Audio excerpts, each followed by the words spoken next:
I think the best thing to do is probably just to start with how this thing started, probably.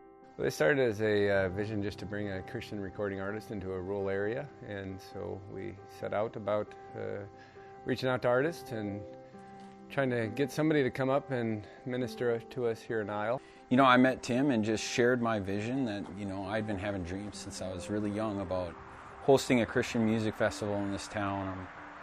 Just kind of exposing everyone here to what Christianity really is.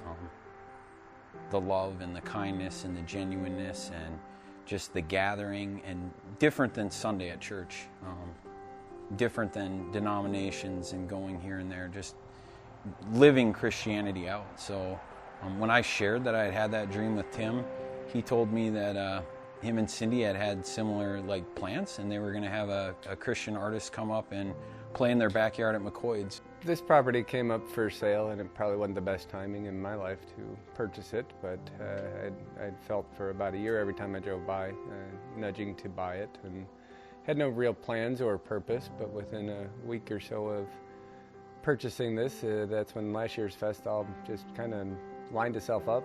Back in 2021, I really started looking into Christian music festivals and wanting to get my kids involved, because that was a big part of my younger years. And I quickly realized that they were all so far away and expensive. I ended up organizing and raising money for a solo artist, Josh Wilson, to come to Isle and do a concert here. And it was free to attend, and it was a wonderful experience. And after that concert, I just wanted to do more. But I didn't know what or how. And then someone says to me, you should talk to this group of people from Isle that just started a music ministry that are doing exactly the thing that you are wanting to do more of. I think that's kind of when we hit the ground running. Like a week later, Tim had called me and told me that we were going to make this thing happen. And the next day, my boys came home from youth group with a Sanctus Real flyer put on by Rural Music Ministries. I went, okay, I'm going to email them. And I did. And I was on the board a month later. And about that time, that one concert was quickly turning into a 4-day music event that was going to be free for the public to attend.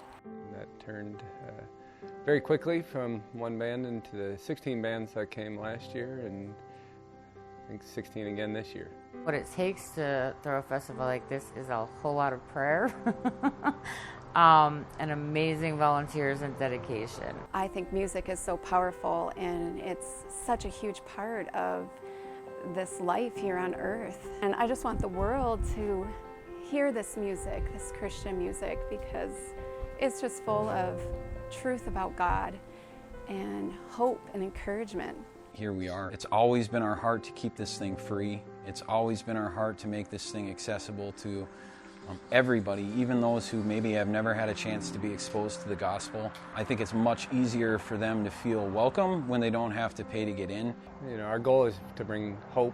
You can have faith in something and still be fun, and you don't need drugs, alcohol. You can just come out, enjoy a few days with your family, come out alone, and just know that everything will be okay. God just really blew us all away with what He could do with an idea, with a dream, and how He can make it so much bigger than you could ever even imagine.